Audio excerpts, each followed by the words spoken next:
Hello दोस्तों, welcome to Tryst with Law. We all made a tryst with law sometime in our lives and that's why we are here.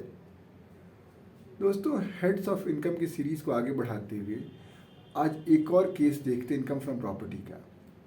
हमने पिछला वाला case देखा था बिमल बिहारी शॉ शबात, वो वाला केस, और आज देखते हैं हम इसी इनकम फ्रॉम प्रॉपर्टी की सीरीज में आगे। ये केस है east India housing and land development trust limited versus CIT। दोस्तों ये 1961 का केस है। अरे दोस्तों एक ट्रिविया से शुरू करते हैं। इसे अगर आप साइटेशन पढ़ेंगे दोस्तों तो उसमें लिखा हुआ 1961 42 ITR 49। What does ITR stand for? आप कमेंट सेक्शन में ज़रूर बताएं। For those of you who don't no, ITR stand for income tax reference. अच्छा दोस्तों, ये कलकत्ता हाईकोर्ट का केस है। इसके फैक्ट्स कुछ ऐसे हैं कि ये जो प्राइवेट कंपनी है इसने कुछ अराउंड 10 बीघा ऑफ ज़मीन खरीदी, उस पर कुछ शॉप्स और स्टॉल्स कंस्ट्रक्ट किए। ये शॉप्स और स्टॉल्स लेट आउट होते थे और उससे कुछ इनकम आया। तो ये इनकम टैक्स डिपार्टमेंट ने प्रॉपर्टी में इसको अकाउंट किया कि this is income from property, that is under section 9 of income tax act 1922, क्योंकि तब तक 1961 एक्ट नहीं आया था। और जबकि ये जो असेसी कंपनी है वो कहते हैं कि no this is income from business, income profit of gain and profit of business and profession. क्यों? इट सेज कि this is the business of this company. ये कंपनी है, द वेरी फैक्ट कि मैंने कंपनी ये शुरू की और ये मैं काम कर रहा हूँ, इट इज़ माई बिजनेस। दूसरा आर्ग्यूमेंट कंपनी ने यूज़ किया कि इट्स अ बिजनेस, क्योंकि आई हैव हायर्ड स्टाफ, मैं रजिस्टर कर रही हूँ Calcutta municipal corporation act which requires every company to register their business. मैं इसके सारे रेगुलेशन फॉलो कर रही हूँ, तो it's a business.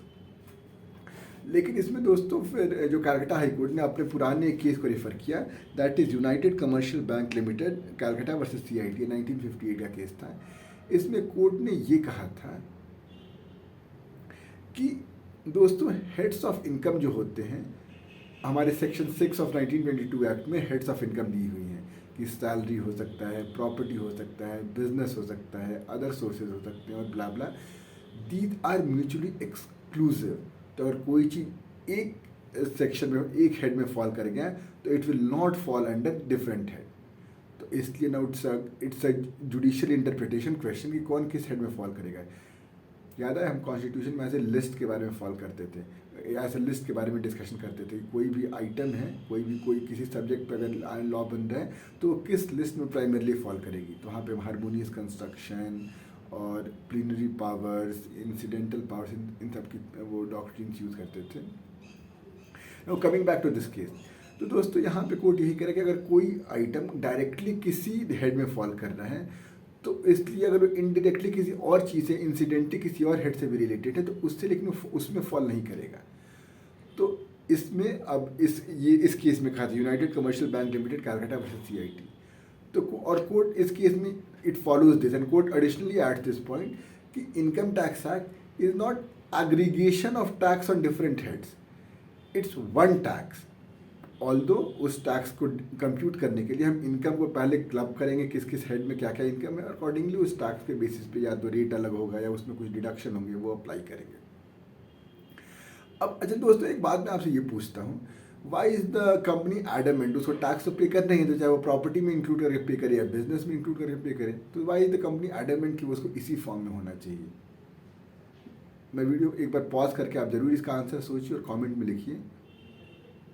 Welcome back दोस्तों। For those of you who don't know, मैं भी गेस कर रहा हूँ, in fact it's a very common sense guess कि इससे पहले हमने जो केस देखा था अभी BD भरामल वर्सेस CIT, उसमें यही था कि अगर सपोज अगर ये प्रॉफिट्स और गेन्स में दिखा देते तो जो उसका डिडक्शन होता है इसमें क्लेम हो सकता था या वाइसे वर्सा। तो इसलिए दे आर एडमेंट कि कोई जो सेक्शन हो या रेट्स अलग हो सकते हैं, किसी चीज़ में कुछ ज़्यादा डिडक्शन हो सकते हैं। तो इसलिए द कंपनी इज एडमेंट, लोग चाहते हैं कि हम अपने मन मर्जी से अपने इनकम को एडजस्ट करें। Now coming back to this case, दोस्तों कलकत्ता हाईकोर्ट ने एक और केस का रेफरेंस लिया, commercial properties limited versus CIT। तो यहाँ पे हुआ ये था कि ये जो कंपनी थी वो प्रॉपर्टी बहुत सारे ओन करती थी और उसका बिजनेस था कि कोई प्रॉपर्टी खरीदी, अक्वायर की, उस पर हाउसेज कंस्ट्रक्ट और उनको लेट आउट कर दी टेनेंट को, और उसका काम था ये कर दिया। फिर काम था मैनेजमेंट ऑफ दो हाउसेज और उनसे उनसे रेंट कलेक्ट करना। तो अब इस केस में द कोर्ट रूल्ड कि this is income from property, क्योंकि more direct source of income is property.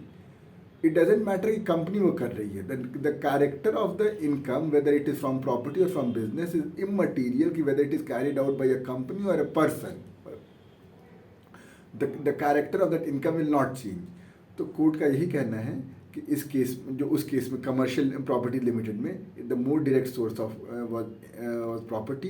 Now similarly in this case also, ये जो स्टॉल्स थे या शॉप्स थे, उनसे इनकम आ रही थी. इट इज़ इमटेरियल कि ये काम कोई कंपनी कर रही है, कोई इंडिविजुअल कर रहा है. It's income from property, that's it. दूसरी बात इसमें कन्फ्यूजन था कि ये जो स्टॉल्स थे, ये कोई टेम्प्रेरी बेसिस पे कभी दिए जाते थे. कुछ स्टॉल्स तो परमानेंटली किसी को लेट आउट कर दिए गए, कुछ 2-3 महीने बाद बदल दिए, या जैसे होटल की तरफ. Although hotel is very, it's my example, but मतलब टेम्प्रेरी बेसिस पे दिए जाते थे. तो कोर्ट का ये कहना है कि how does it again, the character of the income will not matter कि वो टेम्प्रेरी बेसिस पे या परमानेंट बेसिस पे है. The source of that income is property, period. ठीक है. तो दोस्तों, आई होप आपको ये वीडियोस और ये केस आपको समझ में आया होगा. कोई भी कन्फ्यूजन, कोई परेशानी, आप ज़रूर बताइएगा कमेंट सेक्शन में. मिलते हैं एक नए वीडियो में एक नए केस के साथ. Till then, let's continue with the trust with law. Bye bye.